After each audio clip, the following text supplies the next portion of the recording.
Okay mga kababayan, Chris Ulo po at welcome back po ulit dito sa ating YouTube channel. Chris Ulo is back, still alive and kicking. Medyo malayo ho yung agwat ng ating pagbablog simula ho kagabi ha. Ngayon lang ulit ho tayo nakapag-vlog dahil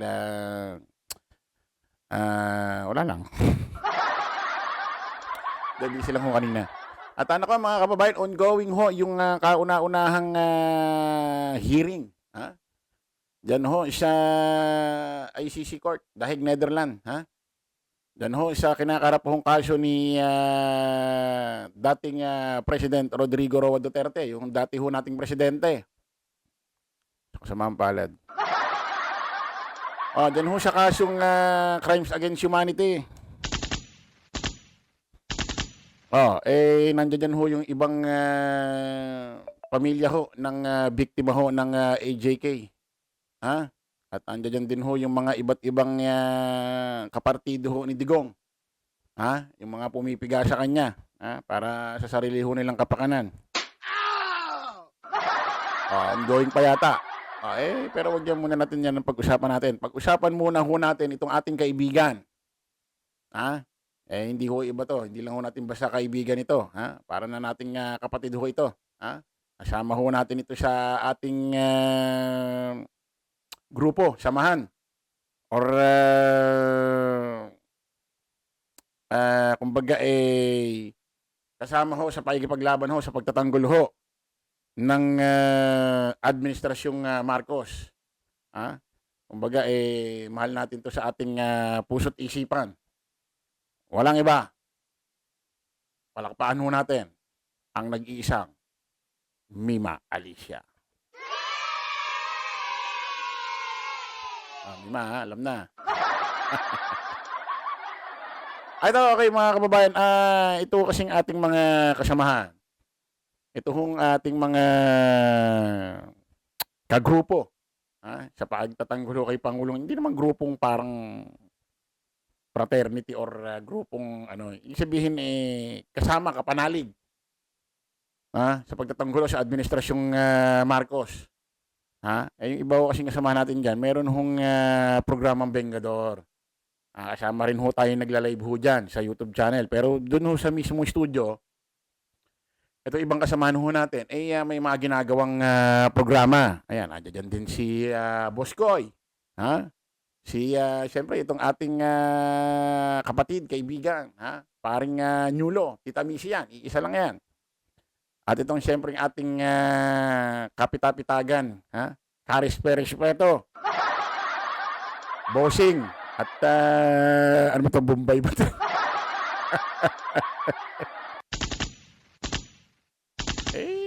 Bisang Bombay yan. Grabe ka, Chris. Siyempre mahal din natin to sa puso't isipan natin. Walang iba. Ang tinatawag na Boss Mike Cervera. Palakpakan natin mga kababayan. Yan ho yung mga gumagawa ng programa ho dyan sa Vengador. Dyan ho sa studio. Ngayon mga kababayan, nagkaroon ho ng pagkakataon, ito hong si Mima Alicia ay naging guest. Naging guest ho nila dyan sa Vengador studio. Mga kababayan. Kasama rin ho nila, kasama rin ho ni Mima Alicia, yung ating kaibigan. Kumpare, kasama rin ho natin sa pakikipaglaban. Si Pikwa. Dalawin nyo sa kanyang YouTube channel, si Pikwa, mga kababayan.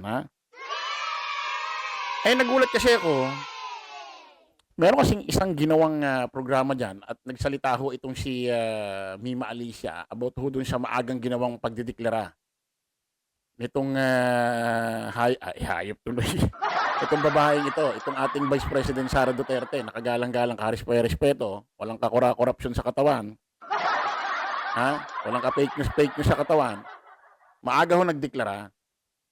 Ngayon nagbigay ho ng opinion itong ating kaibigan, si Mima Alicia. Abay, isinare ho ng iba't ibang vlogger ho sa kabilang grupo ng mga DD shit. Isinishare ho nila tapos nire-reactionan. So, ibig sabihin, naapektuhan sila rito. Kasi, ano kumbaga, hindi sila nakapagpigil eh. Naging big deal ho sa kanila yung mga binitawang salita ho ni Mima Alicia about ho dun sa maagang pagdedeklara ni VP Inday Sara Duterte. Teka, higupin ko nga muna tong kape ko konti. At, baka naman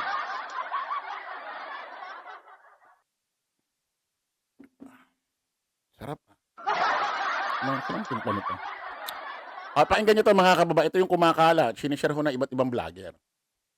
Bad trip sila. Pati yung mga DD shit na mga tanga na nagko-comment doon na makikitid ang utak na bugok. Nagko-comment doon, mga kababayan. Galit na galit kay Mima. Pakinggan nyo to.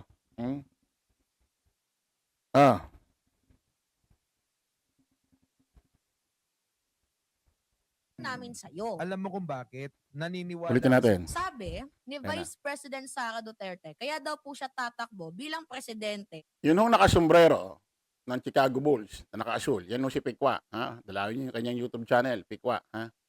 Tuloy natin. Ayun si Mima, nagdadadakdak. Pakinggan natin. Ng bansang Pilipinas kasi natatakot daw siya sa future naming mga kabataan. Kung ako yung tatanungin, kasi syempre ako yung tinutukoy niyang kabataan, kami, di ba, yung mga ganitong edad ko, VP, mas natatakot kami kung ikaw yung maging presidente. Alam mo kung bakit? Unang-una, takot ka sa accountability. Takot ka sa transparency. Yan yung ayaw namin. Dapat kada gawa, dapat Speaking of kabataan. Sinasabi. ka. Ayaw namin. Speaking of kabataan muna. About dito sa sinasabi ho ni Mima Alicia na ayaw nila yung politiko tao na hindi transparency, hindi accountability. Correct. Mapapatotohanan natin yan. May resibo tayo dyan mga kababayan. Speaking of kabataan, pag sinabing kabataan, mga nag-aaral. Alam nyo ho ba mga kababayan, nung naluklok ho si VP Inday Sara Duterte bilang pangalawang Pangulo ng Republika ng Pilipinas, at inapoint ho ni Pangulong Bongbong Marcos yan bilang kalihim sekretary ho ng DepEd sa kasamaang palad. 2022 to 2024, nasa DepEd yan, sekretary kalihim. Pinalitan ho siya ni Senador Angara bilang sekretary kalihim ng DepEd. Wala pang isang buwan naging transparency, accountability, inahayag ho ni Senador Angara, sekretary kalihim ho ng DepEd, na namumuno si VP Inday Sara Duterte sa DepEd, merong 4 na taong nakatenga sa bodega na, take note ha, 1.5 piraso ng laptop sa bodega ng DepEd nakatambak. Hindi ho napapakinabangan. Pera ng gobyerno yan, tax ng taong bayan. Hindi lang 1 milyong pirasong ng laptop. May iba't iba pang kagamitan na 100,000 na hindi napapakinabangan, nandoon lang. Na hindi man lang nire-report sa taong bayan. Hindi man lang transparent. Hindi man lang siya naging accountability rito. 4 na taon, ibig sabihin, 2 taon doon sa pinalitan niya na sekretary ng DepEd doon sa Administrasyon Duterte, 2 taon sa kanya. So, 4 na taon. 4 na taon. Nakatenga na nga ng 2 taon doon sa pinalitan niyang sekretary ng DepEd doon sa Administrasyon Duterte. Nag-assume siya, pinalitan niya yun. Hindi lang nga sinabi nung pinalitan niya, hindi niya pa rin sinabi, inilihim nila. Anong plano niyo dyan? Pera ng taong bayan yan. Samantalang to si Angara, wala pang 1 buwan, hinayag na sa Senado sa hearing. May 1.5 milyong piraso ng laptop. Do you imagine ang 1.5 milyong piraso? Pag pumasok ka nga lang sa isang mall at pumasok ka sa isang store na may mga tindan laptop naka-display, medyo marami, mapapawaw ka na. Wow, ang dami. Doon pa kaya? Sa bodega nakatambak lang. 1.5 milyong piraso.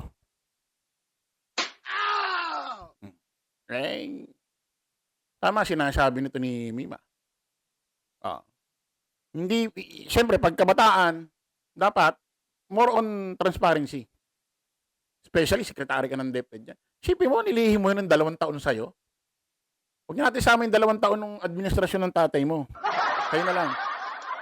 Hindi, ano pumasok sa utak niyo? Ba't kinakailangan niyo isikreto yun? Ba't tayo ipamahagi sa taong bayan, sa mga estudyante, Luzon, Visayas, Mindanao? Malamang dyan, yung mga ibang magulang nangungutang pa sa Bombay para lang,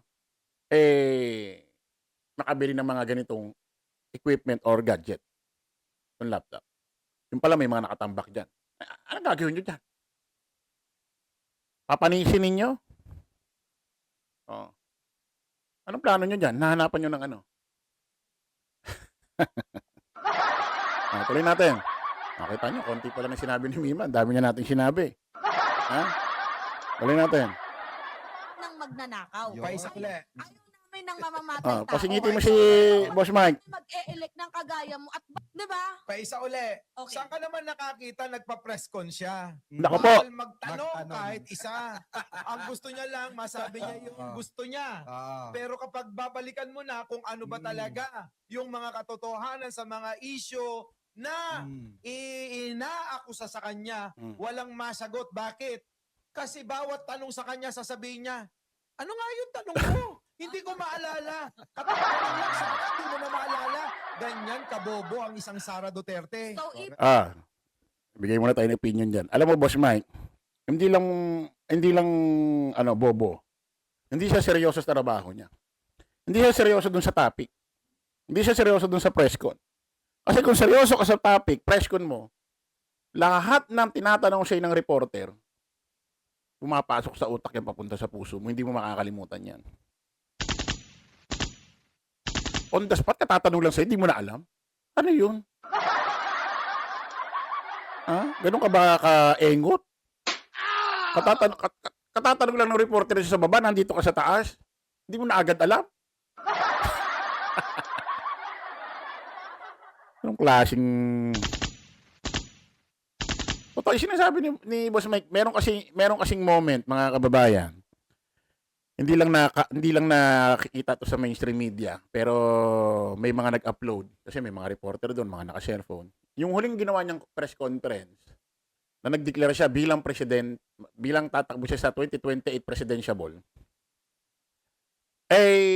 After nun, may magtatanong ng mga reporter. Sabi niya, wala mo na rin magtatanong. Sana hindi press con ginawa mo, sana vlog. Sana gumawa ka na lang ng video. Di ba? Tapos in-upload mo sa social media platform ninyo. Sa Facebook page ng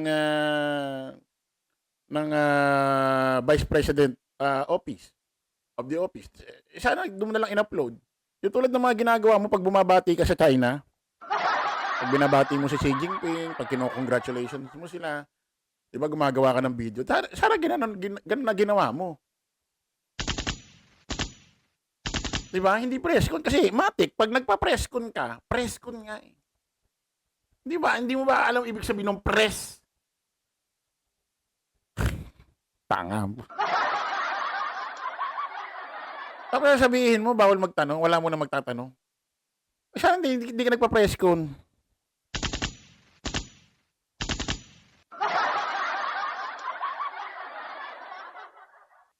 Kanina, nasa Alphamart ako, bibili ako ng Right and Light. Ang flavor, cucumber. Cucumber yung bibiling kong flavor na Right and Light. Nagulat ako pagbukas ko ng rep ng Alphamart.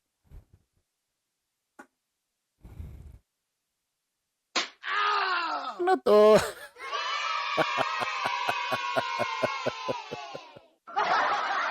Pati ba naman yung Coca-Cola company, Coca-Cola product, nang aasar sa'yo, yata, pushit. Oh?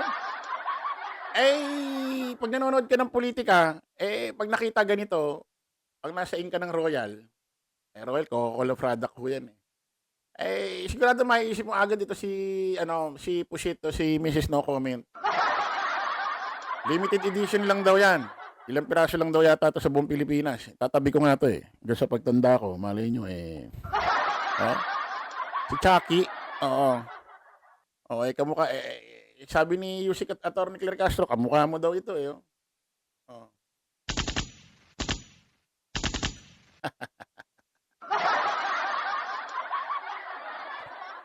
Tuloy natin. Ibig sabihin lang yan, Boss Mike, Mm. 'di ba? Itong si Sara Duterte, wala sa puso yung kanyang mga statement. Ay, Meron siyang tama. ghostwriter, meron siyang scriptwriter kasi every time na nagsasalita siya ng siya lang, napapahamak siya tulad ng nagpa-interview siya ng siya lang, walang assistant. walang Tingnan niyo, assistant. ang daming sinasabing Eto tagilid, pa. ang daming sinasabing mali. May So, Alam mo, nagtataka nga ako sa huling ginawa niyang press con. Wala pang 10 minuto. Ang kanyang statement, Tagalog. Tagalog na lang binabasa. You make me laugh.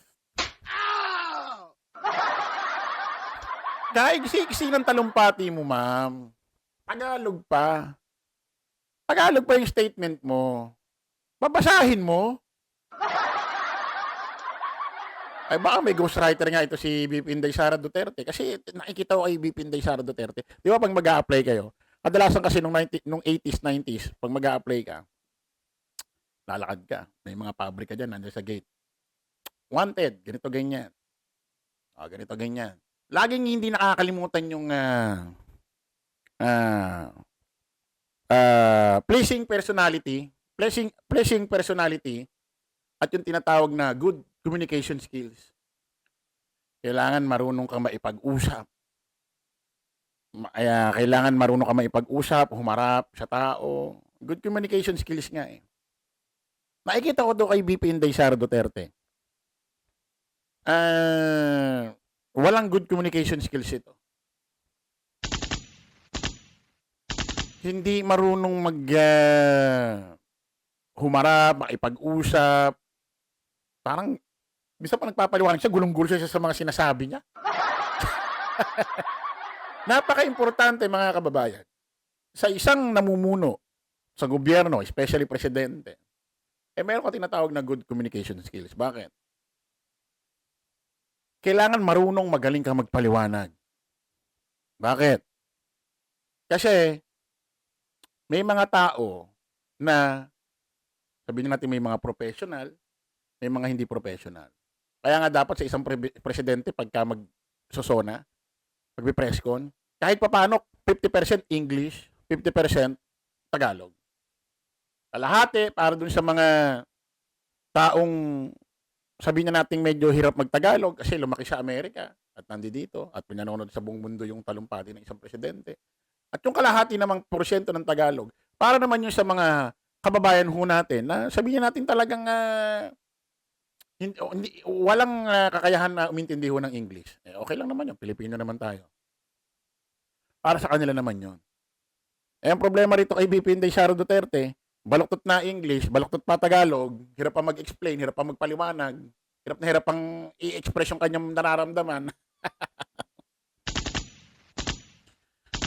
Oh my goodness. Ito ba talaga gagawin yung presidente? Ay, huwag kayo pabigla-biglat na taas-taas na posisyon yan. Alay, baka nabibigla kayo at mataas-taas yan. Ay, mag-unistili kayo. Ay! Title itong si Sara Duterte, mga minamahal, talagang hindi pwedeng sumagot ng siya lang dahil tagilid na mga sagot itong si Sara. Ano yan? Pag manalong presidente sa bansang Pilipinas, nagkaroon ng mga interview international. Ano yung isasagot niya? I don't want to answer that question. Simple lamang ang kanyang Time out, sasagot. ganon. Hindi, simple lang. Boskoy. Kaya nga kami mga kabataan, ayaw namin sa magnanakaw. Ayaw namin sa walang pananagutan. So bakit ka ba tatakbo kung kami mga kabataan, sinusuka ka na namin? 'Di ba? Wag ka nang maging trying hard na i-push through yung sarili mo na tumakbo. Hoy, hindi ako nagsabi niyan ha. Hindi.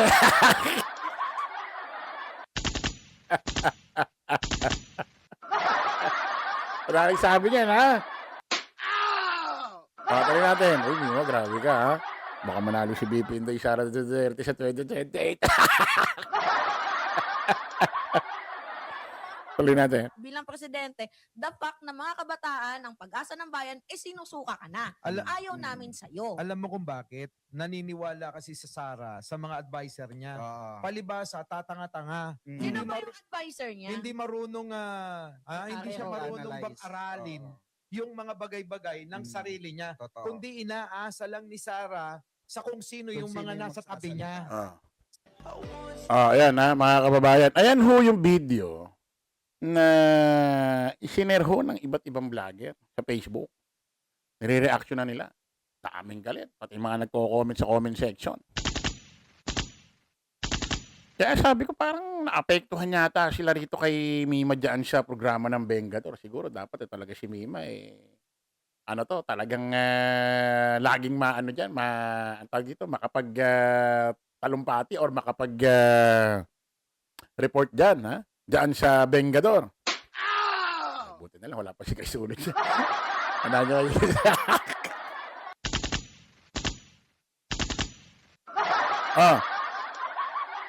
Ito mga kababayan. Nako ha. Teka muna. Speaking of BP Inday Sara Duterte.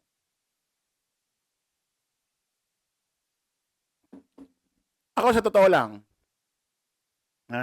gat maaari, sabi ko nga, ayoko bumoto ng babae. Gusto ko lalaki kasi biblically speaking, talagang ang dapat namumuno sa bayan, sabi sa Biblia, especially kung Kristiyano ka, dapat susunod ka sa utos ng Panginoon, dapat ang namumuno sa bayan is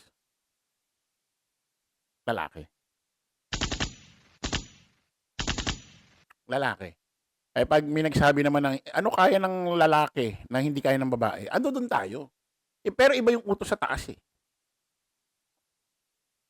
Iba yung utos sa taas. Ano, questionin mo yung sa taas? Panginoon, ano kaya ng lalaki na hindi kaya ng babae? Hindi pwede yun. Pag siya at siya na eh.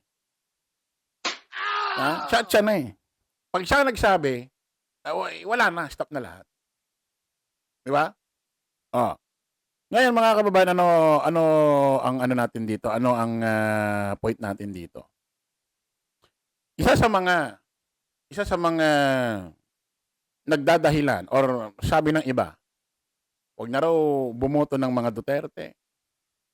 At sa 2028, huwag na rin bumoto ng mga taga-administrasyon. Kasi baka magantihan lang daw. Ito si BP Inday Sara Duterte, baka raw gumante. Pakinggan natin, mga kababayan. Pakinggan natin. Saan ba yun?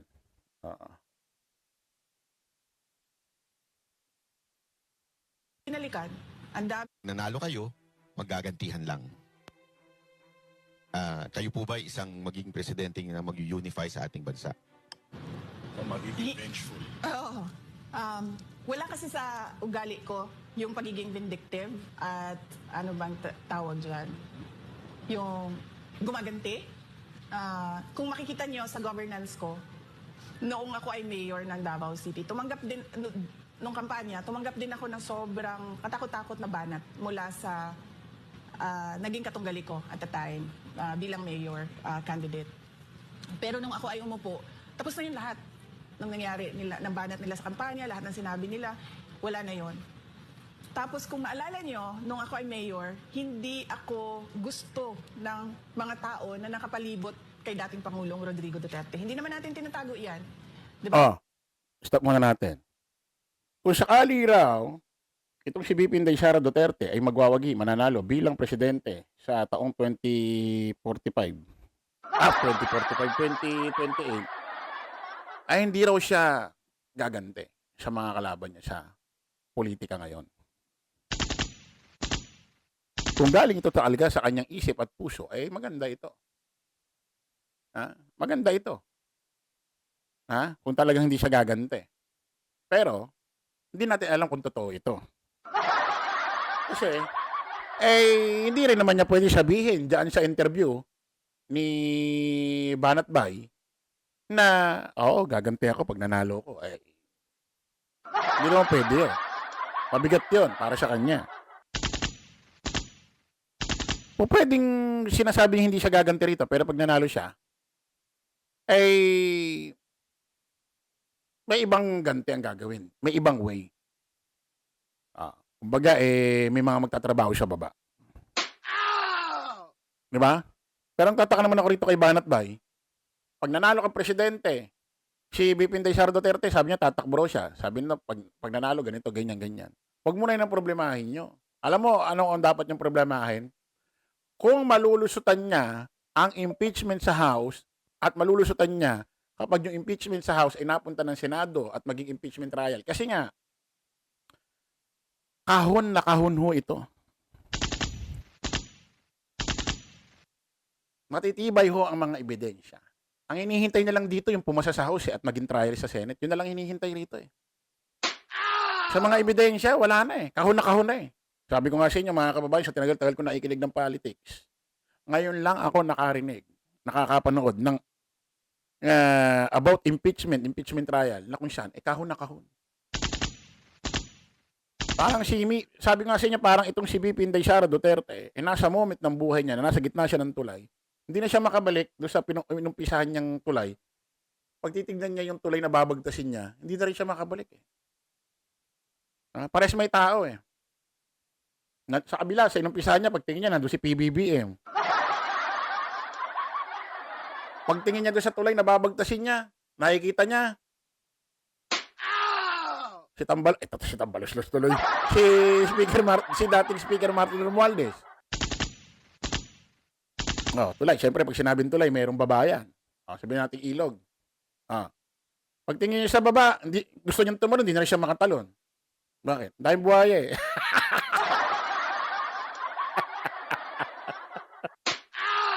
Dahil buhaya eh. Mga nakanganga eh. Pag sinabi, Crisula, sino ba yung mga buhaya na yan? Ay, kayo na bahala. Kung sino mga buhaya yan. Di ba?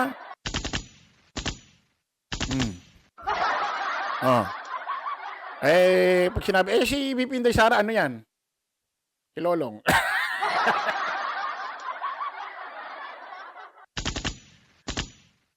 Ayun ka, Crisula. Lakas ng tama mo, Brad. Kahon na kahon eh.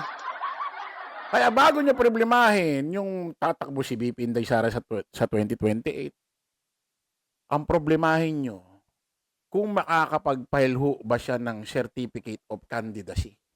Hindi naman makakatakbo yan, magiging presidente yan pag hindi nag-file eh. Ng COC, ng Certificate of Candidacy. Pag hindi siya nagkaroon nun, hindi sa pinayagan ng COMELEC, hindi naman makakatakbo yan. Kasi nga, ang impeachment trial, ang goal niyan, hindi para mapakulong si VP Inday Sara Duterte. Ang pwede magpakulong sa kanya, Ombudsman, Sandigan Bayan, Korte. Ano bang impeachment trial? Ano bang mapapala dyan? Remove to the office. At disqualification sa lahat ng klase ng gusto niya itakbo sa ahensya ng gobyerno. Magsimula sa pinakamababa, SK, kagawad, kapitan at ano pa. Basta binoboto ng taong bayan, hindi na siya pwedeng tumakbo doon sa posisyon na yon for life. Kaya bago ka magdeklara, ay lagpasan mo muna yan. Iha.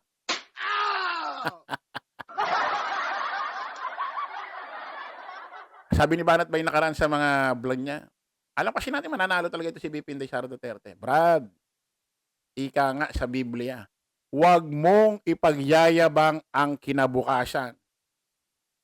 Huwag mong ipagyayabang ang hinaharap. Hindi mo alam kung ano ang pwedeng mangyari sa hinaharap. Yan pagkakatandaan nyo. Hindi mo nga alam kung ano mangyayari sa 2027. Hindi mo nga alam kung ano mangyayari sa 2028. Huwag mong ipagmayabang ang hinaharap. Tandaan nyo. At, Hoy, grabe kayo. Ganyan si Mima, ha? Gantihan niyo si Mima. Okay, mga kababayan, ha? Kita-kita ulit tayo sa panibagong vlog. Mahaba na to. Sabay po.